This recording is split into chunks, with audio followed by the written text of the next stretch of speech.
2013चा भीषण दुष्काळ.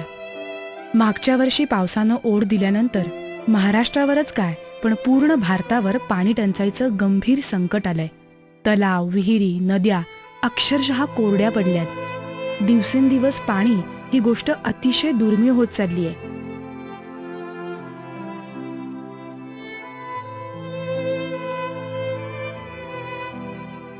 एकोणीसशे दुष्काळापेक्षा यंदाचा दुष्काळ हा आणखीन जास्त भयानक आहे. याचं मुख्य कारण म्हणजे या दरम्यान वाढलेली प्रचंड लोकसंख्या आणि पाण्याची अतिशय अल्प उपलब्धता. पाणी बचतीचं महत्त्व आता आपल्याला कळायला लागलंय. अर्थातच सरकारनेही अनेक योजना राबवून पाणी बचतीसाठी कठोर उपायांची अंमलबजावणी केली आहे.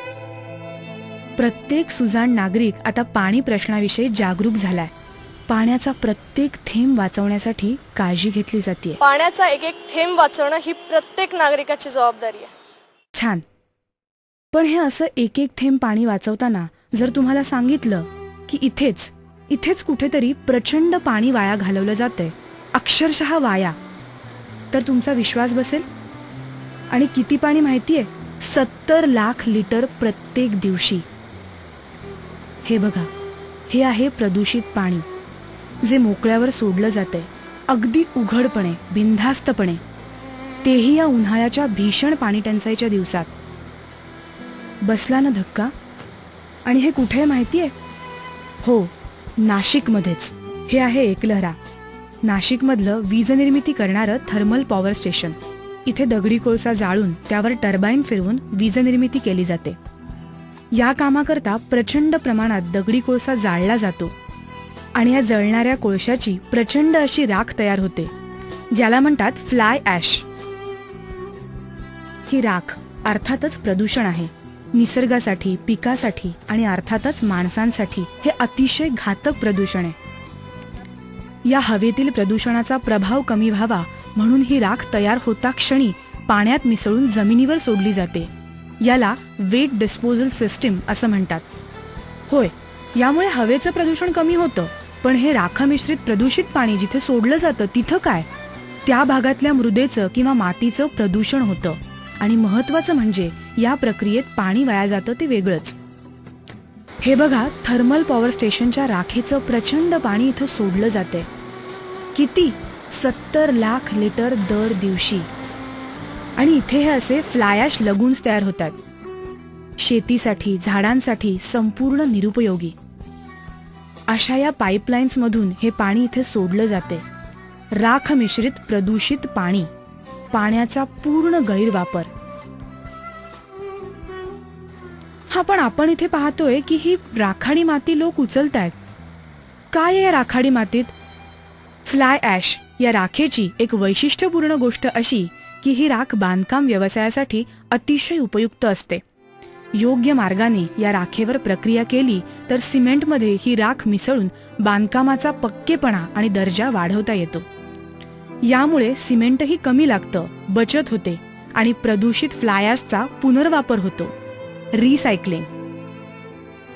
या प्रकारे प्रदूषण कमी होतं, नफा होतो आणि पाण्याचीही बचत होते. असे 3 फायदे फ्लाय ॲश रिसायकलिंगमुळे मिळतात. या तिहेरी फायद्यांचा विचार करून डर्क इंडिया प्रायव्हेट लिमिटेड या पर्यावरण दक्ष कंपनीने नाशिकच्या थर्मल पॉवर स्टेशन शेजारी रिसायकलिंगचा प्लांट सुरू केला. गेल्या 13 वर्षांपासून हे राखेचं रिसायकलिंग व्यवस्थित सुरू होतं. 30 वर्षांचा योग्य तो करार वगैरे होता. कायदेशीर बाबी पूर्ण करून डर्क इंडिया कंपनीने थर्मल पॉवर स्टेशनला वाया जाणाऱ्या राखेचे पैसेही मिळवून दिले. पण अचानक नाशिक थर्मल पॉवर स्टेशनने डर्क इंडियाला राख देणं बंद केलं.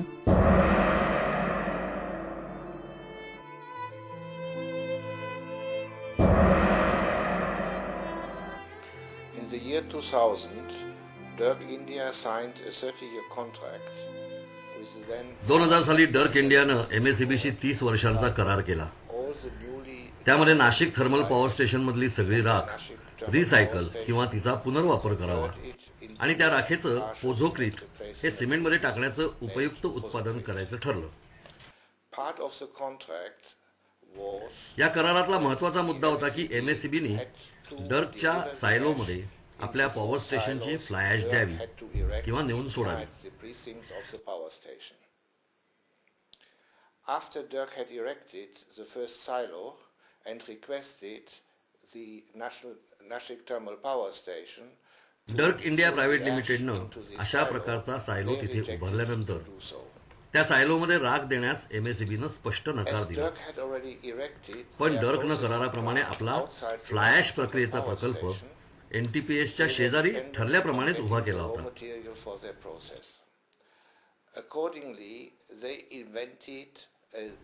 त्यामुळे या राखेला जिथून ती तयार होते तिथूनच उचलण्याचा वेगळा मार्ग डर्कनं शोधून काढला. या प्रकारात 152 वेगवेगळ्या आउटलेट्समधून बाहेर पडणारी राख 1 टनाच्या बॅगेत गोळा करण्याची यंत्रणा राबवली गेली. या बॅगानंतर ट्रकद्वारे डर्क कंपनीत आणल्या जायच्या.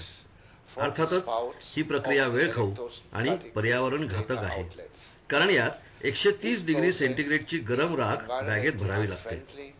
Because it deals with 130 degree hot ash.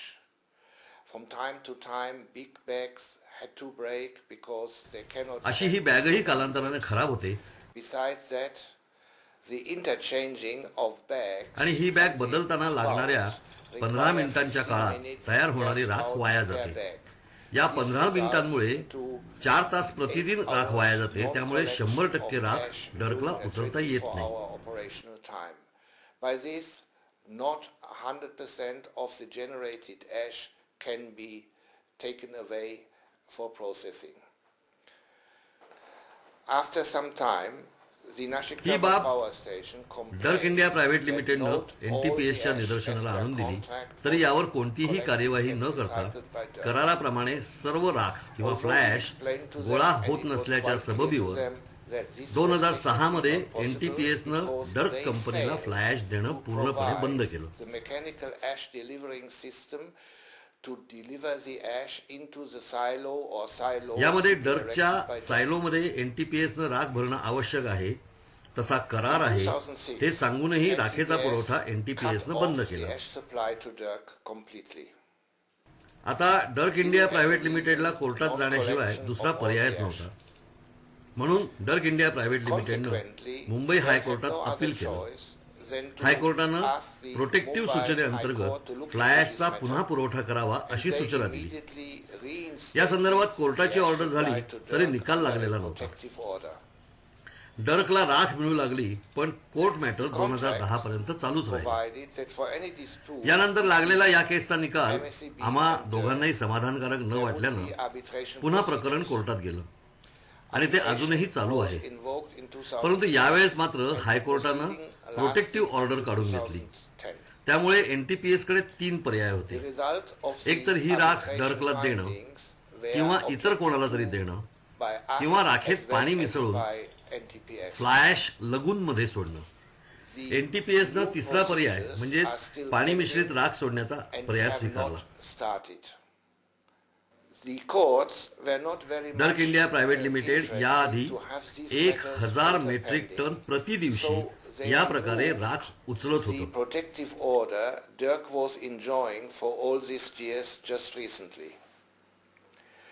As a consequence, NTPS had its own choice either to give the ash to Dirk or to give it to other people or to dispose it into the lagoon. The disposal of fly ash. आता ही fly ash पाण्यामार्फत लगूनमध्ये म्हणजे त्या छोट्या टेकड्यांमध्ये जाते आणि या 1000 टनांसाठी 70 lakh litre पाणी गरजेचं आहे.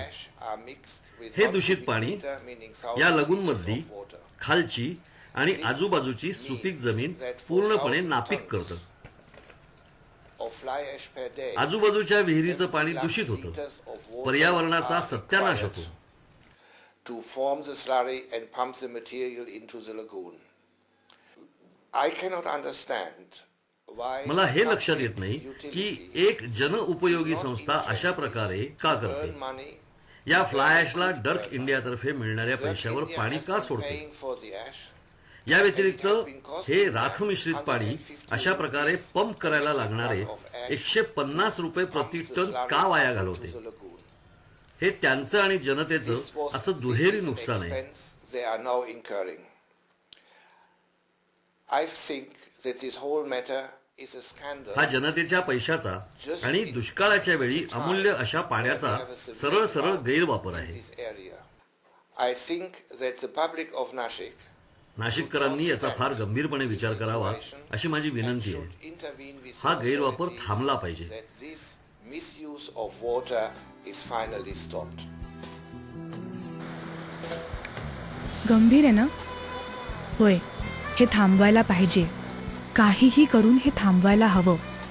होतं काय की अशा प्रकारे उघड्यावर राख सोडल्यानं या गैरमार्गानं फ्लाय ॲश गोळा करणाऱ्यांवर बंधन राहत नाही. अशा प्रकारचा राखेचा चुकीचा पुनर्वापर बांधकाम उद्योगासाठी, लोकांसाठी अतिशय धोकादायक आहे. पण आपण काय करू शकतो? एकत्र तर येऊ शकतो, आवाज उठवू शकतो, लोकशाहीत आपलं मत मांडू शकतो. या वाया जाणाऱ्या राखेतून प्रक्रिया करून आपलं उत्पादन करून डर्क इंडिया प्रायव्हेट लिमिटेड ही कंपनी स्वतःचा फायदा करते. हो, करते. पण हा फायदा करताना डर्क इंडिया कंपनी प्रदूषण कमी करते, वाया जाणारं पाणी वाचवते, बांधकाम अधिक बळकट करते, एकलहरा गावाचा विकास करते, भूमिपुत्रांना रोजगार देते आणि वैशिष्ट्यपूर्ण उत्पादन जगात विकून परदेशातले डॉलर्स भारतात आणते. फायदेशीरच आहे ना. कंपनी तुम्ही काढली, एवढा खर्च केला, त्याच्यात गरीब दुबळ्या लोकांना रोजगार मिळाला किंवा आमची पिका पाण्याची नुकसान जी होत होती ती आता होत नाही. एवढा फायदा आहेच ना शेवटी आमचा. आज पाणी वाचवणं हे फार म्हणजे फारच महत्वाचं आहे. कोणत्याही औपचारिक कायद्याच्या बाजूंपेक्षा पाणी वाचवणं महत्वाचं आहे. कोर्ट मॅटर्सपेक्षा प्रदूषण थांबवणं हे जास्त गरजेचं आहे. नियमांपेक्षा माणुसकीला प्राधान्य मिळालंच पाहिजे. पाणी ही देशाची सर्वोच्च प्रधान अशी संपत्ती आहे. तिचा गैरवापर, ती वाया घालवणं कधीच सहन केलं जाऊ नये. म्हणूनच अशा प्रकारे दुष्काळाच्या काळात होणारा हा पाण्याचा अपव्यय मनाला यातना देतो. एका बाजूला गंभीर दुष्काळ, थेंबा थेंबासाठी वणवण, आणि इथे पूर्ण अपव्यय, प्रदूषित अपव्यय. जनावरांना पाणी, चारा नसल्यानं जनावरं उपाशी मरतायत. पाण्यामुळे माणसांचे हाल होतायत. आणि इथे ही पाण्याची निष्ठुर उधळपट्टी.